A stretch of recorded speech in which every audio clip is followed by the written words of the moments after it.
bersama tentang pengenalan anak dengan kebutuhan khusus. Saya Ibu Molorovita dari RA Darul Mukmin. Dan saya Saira Citra Suci dari Taman Pendidikan Darul Mukmin. Dan saya Nindra Saputri dari Taman Pendidikan Darul Mukmin. Langsung saja saya akan menjelaskan tentang pengenalan anak dengan berkebutuhan khusus.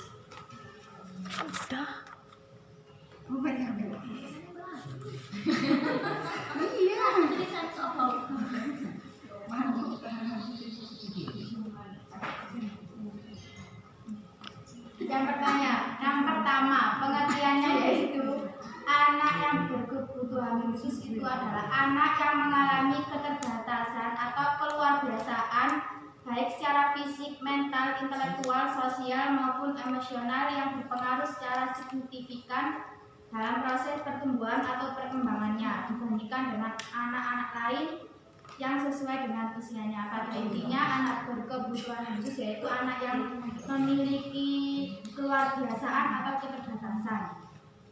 Yang selanjutnya yaitu jenis-jenis anak yang berkebutuhan khusus. Yang pertama, anak disabilitas penglihatan yaitu anak yang mengalami gangguan penglihatan berupa menyeluruh, total atau sebagian low vision. Ciri-cirinya yaitu ciri-cirinya kalau low vision itu sebagian saja, yaitu matanya tampak merah, bola matanya itu bergerak dengan sangat cepat dan lain sebagainya.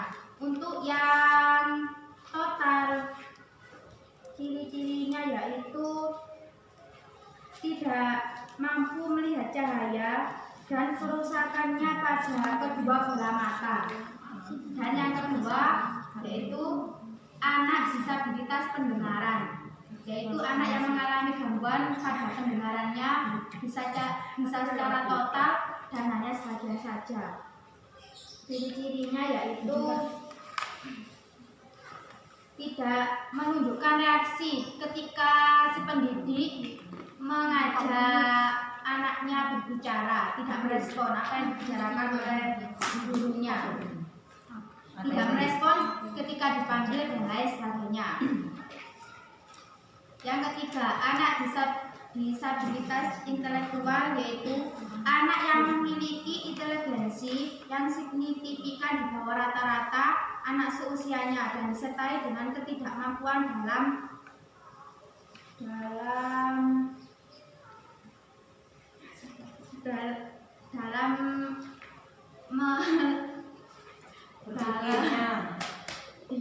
pengetahuannya. Seperti contohnya ada anak yang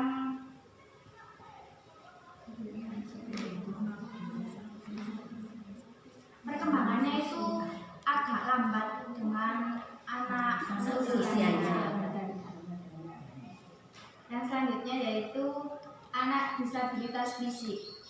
Anak disabilitas fisik yaitu anak yang mengalami gangguan gerak akibat kelumpuhan, tidak lengkap anggota tubuhnya dan kelainan bentuk fungsi tubuh anggota gerak. Yang selanjutnya yaitu anak disabilitas sosial, yaitu anak yang ada hambatan dalam hal sosialisasi. Yang keenam, anak dengan gangguan pemusatan perhatian dan hiperaktif, yaitu anaknya itu kalau disuruh diam untuk mendengarkan gurunya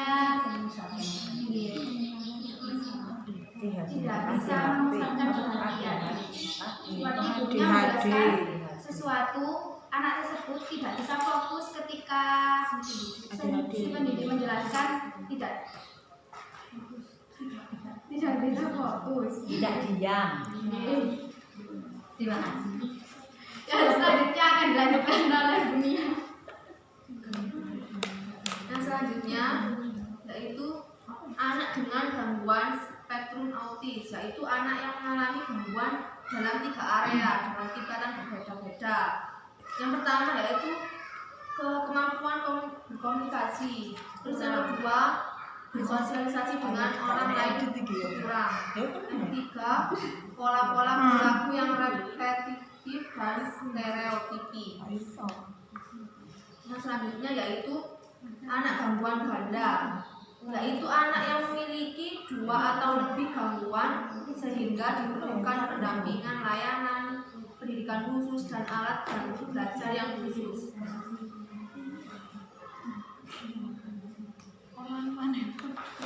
Di sini anak yang gangguan ganda menurut pengetahuan saya yaitu anak yang kekurangan mungkin dalam hal dia itu berkomunikasi, terus dan juga dia itu agak apa itu susah berbicara juga. Jadi ganda bukan hanya satu kemampuan saja yang dia belum miliki. Jadi 2 yang belum dia miliki semuanya cara berkomunikasi dan juga bersosialisasi. Yang selanjutnya yaitu Anak lambat belajar. Anak lambat belajar adalah anak yang memiliki potensi intelektual sedikit di bawah rata-rata, tetapi belum termasuk gangguan mental, dan mereka butuh waktu lama dan berulang-ulang untuk dapat menyelesaikan tugas-tugas akademik maupun non-akademik.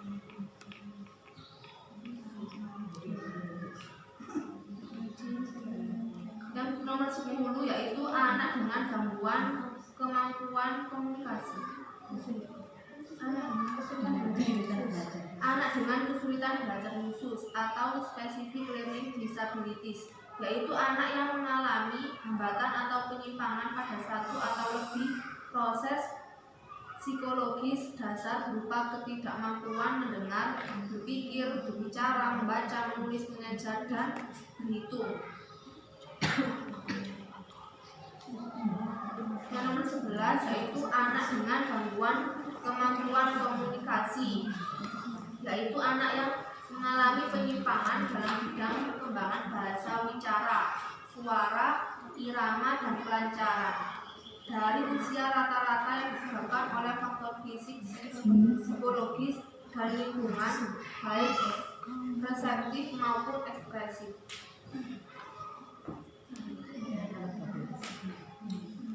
Dan yang terakhir yaitu anak dengan potensi kecerdasan atau bakat istimewa, yaitu anak yang memiliki skor inteligensi yang tinggi atau gifted, atau mereka yang unggul dalam bidang-bidang khusus atau talented seperti musik, seni, olahraga, dan kepemimpinan. Hal penting dalam mendampingi anak berkebutuhan khusus yaitu 1. Selalu memberikan motivasi. 2. Memasukkan sekolah yang tepat. 3. Bergabung dengan komunitas atau perkumpulan. 4. Konsultasi ke dokter. Di sini selalu memberikan motivasi, berarti anak itu selalu kita berikan semangat, kita berikan dukungan bahwa anak tersebut mempunyai kelebihan. Jadi kita tidak hanya menyampaikan kekurangan dia saja. Nomor 2 yaitu memasukkan ke sekolah yang tepat, yaitu kita masukkan anak tersebut kalau memang tidak diterima di sekolahan yang umum, kita masukkan ke sekolah SLB. Yang ketiga yaitu bergabung dengan komunitas atau perkumpulan, kita masukkan anak tersebut kepada komunitas anak-anak yang sesuai dengan kebutuhan anak yang dibutuhkan tadi. Yang keempat yaitu konsultasi dengan dokter kalau memang anak tersebut sudah diarahkan ke sekolah yang tepat dan juga sudah mendapatkan segala motivasi dan juga dimasukkan ke dalam komunitas tapi belum juga bisa teratasi, kita konsultasikan kepada ke dokter. Sekarang sesi tanya jawab.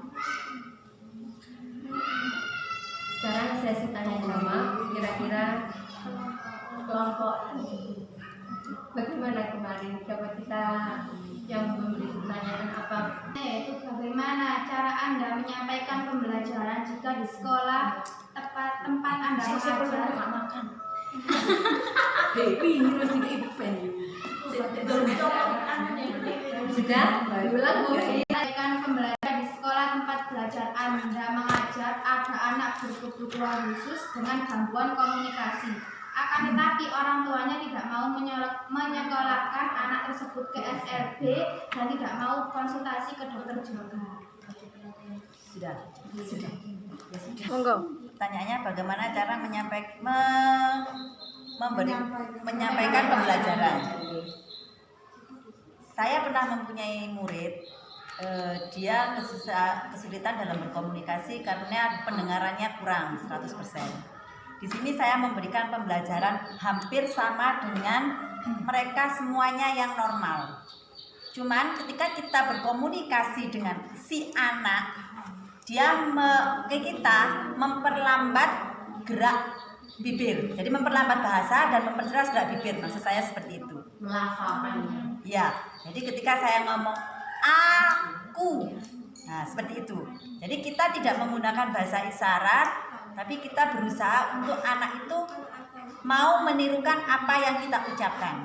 Di sini kita juga memberikan stimulasi kepada anak cara-cara berbicara dengan merasakan apa yang keluar dari mulut. Suatu misal kita mau berbicara S, jadi anak saya suruh S, tangan si anak saya pegang, saya dekatkan ke mulut saya, S, keluar udaranya. Nah, si anak pun saya suruh mencoba seperti apa yang saya lakukan, S, tapi dia menggunakan tangan dia sendiri dan di mulutnya dia sendiri. Nah, seperti itu. Jadi pemberian stimulasi tetap kita berikan sesuai dengan kebutuhan si anak. Dan kita memberikan pembelajaran sama, cuman pencapaiannya yang memang kita bedakan dengan anak yang lainnya. Seperti itu. Privat itu Bu ya, kalau si anak. Ya, jadi gini. Jadi ketika si yang lainnya bisa pemberiannya secara global, kita berikan secara global, dia mendengarkan dulu. Nanti baru kita memberikan pendampingan khusus. Nah, seperti itu. Kalau memang ada guru pendamping, jadi nanti yang si guru itu bisa memberikan penjelasan kepada murid-murid yang lainnya, si guru pendamping bisa lebih fokus kepada si anak. Rangkum dari penjelasannya yang ini ya, moderatornya ini, program pembelajaran untuk anak ABK yang kesulitan untuk berkomunikasi itu melalui program pembelajaran individual atau PPI. Dengan adanya PPI ini dijadikan suplemen tambahan untuk pembelajaran umum yang masing-masing anak bisa disampaikan walaupun anak berkebutuhan khusus. Program pembelajaran individual ini untuk menunjang untuk anak berkebutuhan khusus ini. Jadi kayak bukan disendirikan ya, tapi ini pembelajaran khusus, pencapaiannya juga untuk si anak ABK ini juga lain. Jadi kita bukan dimaksudkan untuk membedakan antara ABK dengan yang normal nggih, tetapi ada pembelajaran khusus tentang program pembelajaran individual ini. Jadi guru bisa memantau anak yang ABK ini agar sama dengan yang lain, biar kepercayaan diri si anak ini tumbuh ya, nggak jadi minder. Nah, ini bisa menjadi stimulasi yang baik untuk anak ABK ini agar lebih termotivasi untuk lebih baik ya. Mungkin itu tambahan dari saya. Makasih. Anak dengan gangguan komunikasi itu kan biasanya kebanyakan yang nggak bisa dengar itu sih. Ada juga memang yang memang tidak mendengar alias tuli, atau memang bisa juga tidak bisa ngomong tapi dia tidak tuli. Kalau yang saya tahu ini Ya. mesti nggak bisa ngomong. Enggak ada yang tinggi. Ada yang kalau dia bisa dengar Tapi tidak bisa ngomong. Itu namanya. Tapi bisa ngomong, pada akhirnya bisa ngomong juga kalau kita stimulasi terus ya. Kalau yang nggak bisa dengar itu biasanya itu kayak kita ngajarinnya itu dicermin itu. Oh iya, harus ada media untuk supaya dia bisa Jadi berkomunikasi dengan dirinya sendiri. dia bisa melihat kita sama dianya sendiri itu dicermin. Gimana kita mengucapkan Kayak bapaknya dia, Ya. hidung sama bapaknya. Gitu. Monggo lagi. Oh, bisa jadi. Beli kan, Bu Fia? Terus sama bapaknya. Kalau untuk anak yang memiliki kebutuhan khusus itu yang kita utamakan itu adalah kemandirian dan life skill-nya. Jadi untuk materi pembelajarannya sama dengan anak-anak yang lain, tapi kita tambahi di skill kemampuan. Contohnya dia bisa pakai sepatu sendiri. Loh, justru anak berkebutuhan khusus itu rata-rata kemandiriannya hebat Bu. Loh, nah iya, kita kan lihat dulu. Belum di Kebutuhan khususnya seperti apa? Kan ada anak yang mohon maaf ya, saya juga pernah ngiler, nggak mau ngapa-ngapain, itu pernah saya tangani. Maksudnya pernah ada di lembaga saya. Caranya bagaimana ya itu setelah kita dekati secara individual tadi, hal-hal yang kita berikan ke anak itu kemandiriannya dulu yang kita ciptakan sebelum kemampuan yang lainnya. Jadi kalau dia sudah mandiri, dia sudah berani, dia sudah percaya diri, itu akan ikut sendiri. Materi-materi yang kita berikan itu insya Allah dia pasti. Dan juga kita menggunakan hati. Ya. Insya Allah kalau kita menggunakan hati, itu insya Allah kita bisa merespon. Iya. Tapi kita lihat dulu ABK-nya seperti apa. Kita Jenisnya kembali iya, ke jenis beda jenisnya, beda penanganan. Penanganan. Kalau untuk Bu ini yang kayak Apa ya? Down syndrome. Lah pertanyaan itu pertanyaan. Loh, enggak apa-apa.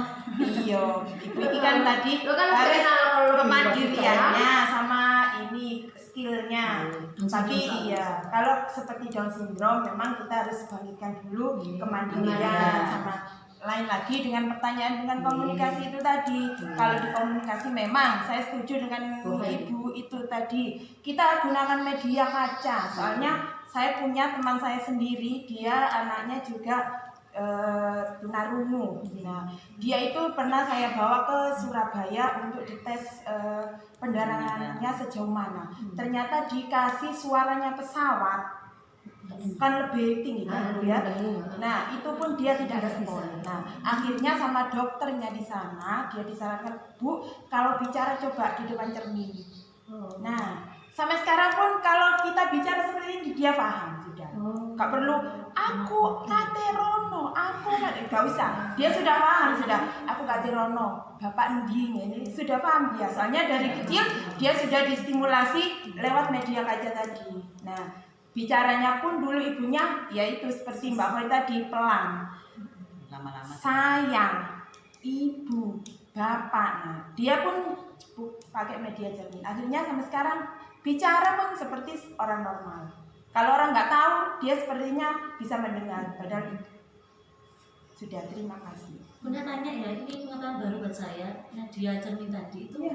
bagaimana penerapannya? Nah, ini anaknya di depan, ibunya di belakang. Nah, dia kan lihat, ibunya bicara. Berarti sama kacanya begini, kayak kita berdua gini jejer. Nah, Berarti kacanya besar, kita Ya. berdua begini. dikondisikan lah, pokoknya ada cermin di depannya. Berarti tidak sama kecil nggak bisa. Bisa, kocok di pecah bisa. Berarti itu pun yang saya ketahui dari teman saya sendiri. Itu yang saya ketahui dari teman saya sendiri. Pun disarankan dokternya seperti itu. Coba pakai media cermin depannya.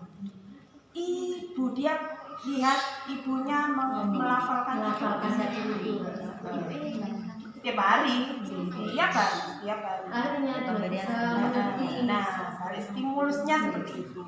Itu anaknya pakai alat bantu apa enggak? Tidak sama sekali.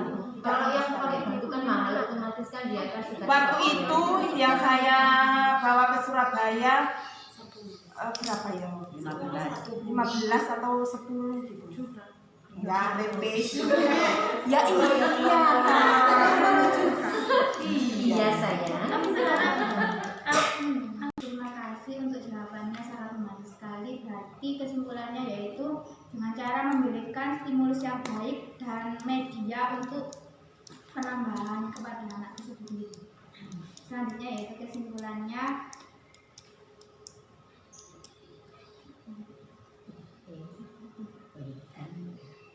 Kesimpulannya adalah masalah anak berkebutuhan khusus merupakan masalah yang cukup kompleks secara kuantitas maupun kualitas. mengingat berbagai jenis anak berkebutuhan khusus mempunyai permasalahan yang berbeda-beda, maka dibutuhkan penanganan yang khusus dan tepat. Orang tua atau keluarga merupakan faktor terpenting dalam memfasilitasi tumbuh kembang dan perlindungan anak berkebutuhan khusus. Sekian dari kelompok kami. Terima kasih dan mohon maaf apabila penyampaian kami kurang mengenai. Pertanyaan dari kelompok enggak? Dari sini pertanyaan di situ kan? Enggak. Nah,